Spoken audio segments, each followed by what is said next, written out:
এই হচ্ছে আমাদের শেফ। দেখো এক্সপিরিয়েন্স কত কাজে লাগে। এক্সপিরিয়েন্স না থাকলে মানুষের একটুতেই অনেক কিছু হয়ে যায়।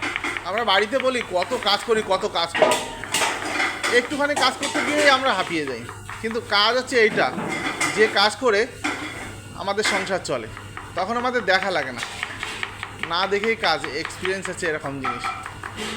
যখন মজবুতি এসে পড়ে না মানুষের, তখন মানুষের মধ্যে থাকে না, তখন সেই কাজটা সেইভাবেই চলতে থাকে। হ্যাঁ হ্যাঁ, আমি ছেলেদের কথাই বলছি। যদি ভালো লাগে একটা লাইক দেবে ছেলেরা, ঠিক আছে? মেয়েরা তো দেবে না।